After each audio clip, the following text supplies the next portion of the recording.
Second night of a road back-to-back, and the Timberwolves lose in overtime 113-104 against Scott Foster and his crew of sucks.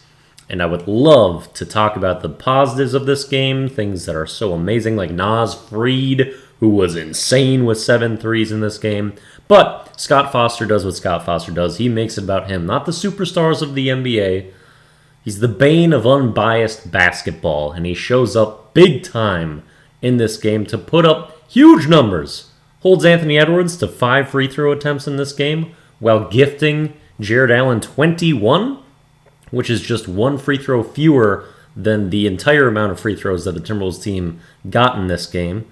Also able to foul out Rudy Gobert, gets a technical foul on Rudy Gobert while the Timberwolves had a 1-point lead with 27 seconds left to tie the game for the Cleveland Cavaliers. Just give them that point to tie the game. And even after Naz Reid gets a block with 3 seconds left on a Darius Garland triple that would have given us basically a victory had that technical not been called. Oh, don't worry. They took care of that. Game's going to go into overtime. We're going to continue to give them all these fouls. Rudy Gobert won't be able to play, and he was a positive player in this one, despite airballing some layups, like 3 of them, oddly, in this game. He was not taking advantage of some of the very open roll opportunities that he got, but still was very impactful.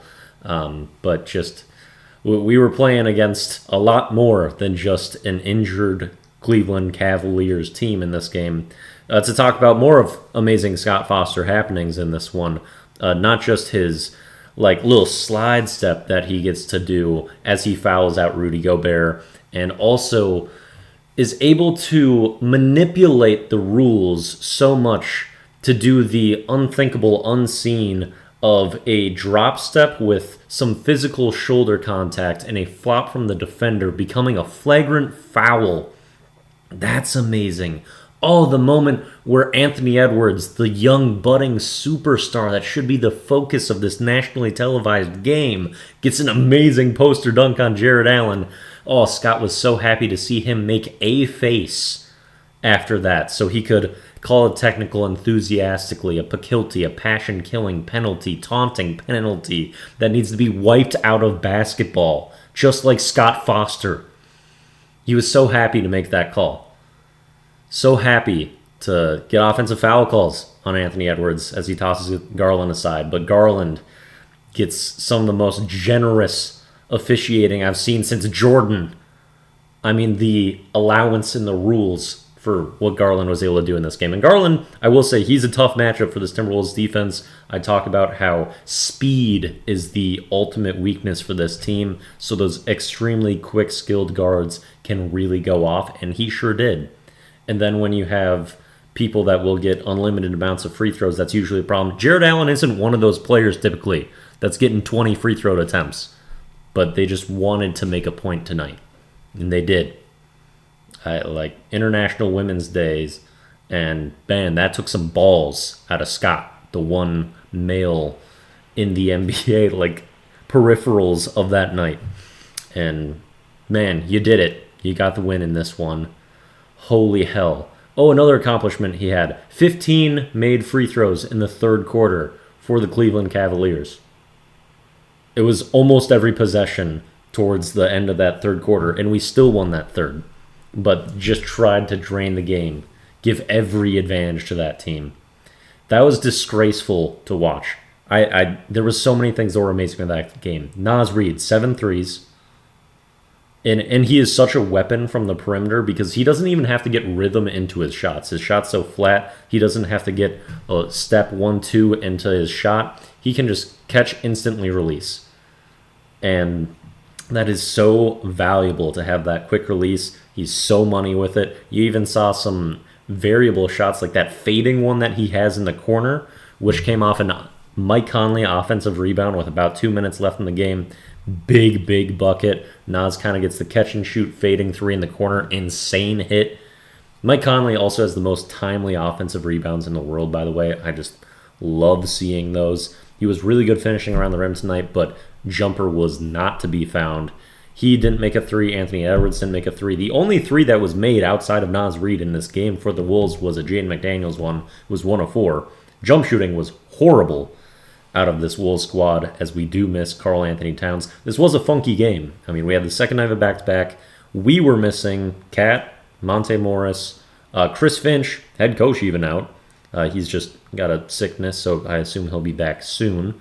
And then also integrating TJ Warren, just his second game as a Timberwolf, as he's on a 10-day. He looked pretty good. I mean, he had some really gorgeous touch on a couple floaters that he hit. He was a game-high plus 15 for the Wolves. The defense was a little spotty. I wonder if he's still kind of working back into NBA form. He hasn't been playing a ton. 3 fouls in this one. He does have great positional size, which fits in with this team. And even though we don't have Cat for a good stretch here, with him having his impending knee surgery, and although we think we might be able to get him back for like playoff era, ideally, but we have players, especially in the front court, that can elevate their game. It was proven tonight. Naz Reid, he's had more steps that he can take when he has more responsible. He does perform. Also, Kyle Anderson is someone who has been underwhelming this year, but man, did he step up when Cat was out last year, and he still had that capability, and I was confident in that, and he did show up. I mean, you saw so many gorgeous hooks out of him, some really nice finishing around the rim, and just his patient game that we know he has, and he can step up, and he's a great defender. We just really will lack the shooting in his substitute for Cat, especially with how that has fallen completely away out of his game in this year.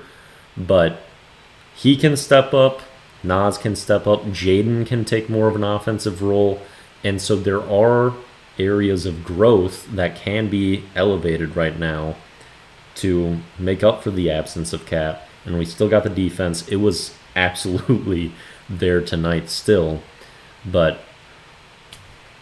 when you have something like this force going against you while you're also playing a really good Cleveland Cavaliers team who's third in the East, even though they were missing 3 stars. I mean, no Mobley, no Mitchell, no Strus.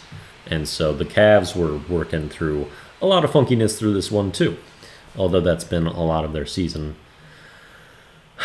I wish that game could have just been about the basketball, but you watch it and you just can't feel that way.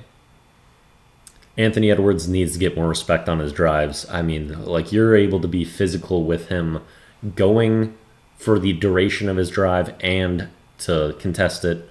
I mean, he's getting fouled nonstop. He doesn't get the same respect as any of the stars in the NBA. Proven tonight. It's very obnoxious. Timberwolves still overcome a lot of it. They have been all year. And to put up this effort on the second night of a back-to-back with all these other circumstances, it was a great effort. It's frustrating that I can't just applaud our team and focus on that aspect. We're going to be okay. I'm just annoyed